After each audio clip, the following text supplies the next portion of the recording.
क्या आप जानते हैं कि लोहड़ी की आग केवल ठंड भगाने के लिए नहीं जलाई जाती और मकर संक्रांति सिर्फ पतंग उड़ाने का दिन नहीं है। इन त्योहारों के पीछे छुपा है अंधकार से प्रकाश की ओर जाने का एक गहरा आध्यात्मिक संदेश। नमस्ते। जनवरी का महीना भारत में उमंग और उल्लास लेकर आता है।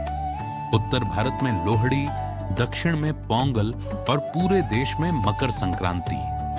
ये उत्सव केवल फसलों के पकने की खुशी नहीं है, बल्कि हमारे जीवन में अंधकार से प्रकाश की ओर बढ़ने का संकेत है।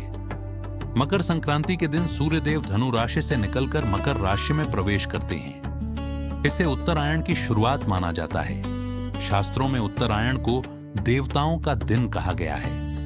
यह समय आत्मिक जागृति और चेतना के विस्तार का प्रतीक है। महाभारत में भीष्म पितामह ने भी अपने देह त्याग के लिए इसी पवित्र समय की प्रतीक्षा की थी, क्योंकि माना जाता है कि उत्तरायण का सूर्य मोक्ष और दिव्यता के द्वार खोलता है। लोहड़ी की पवित्र अग्नि केवल ठंड दूर करने का साधन नहीं है। वैदिक परंपरा में अग्नि को ईश्वर और मानव के बीच सेतु माना गया है। जब हम अग्नि में तिल और गुड़ अर्पित करते हैं तो यह अपनी बुराइयों, अहंकार और नकारात्मकता को अग्नि के माध्यम से समर्पित करने का प्रतीक बन जाता है।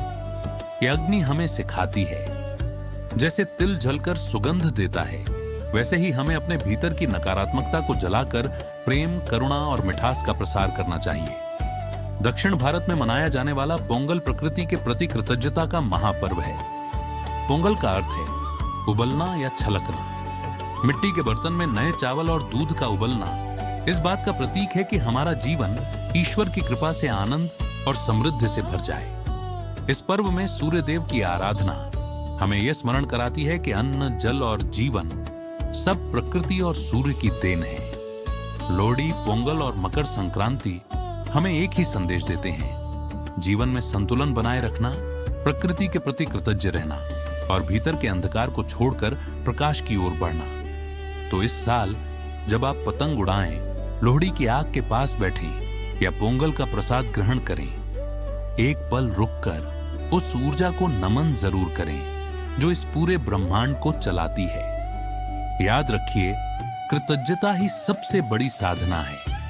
आप सभी को लोहड़ी, पोंगल और मकर संक्रांति की हार्दिक शुभकामनाएं।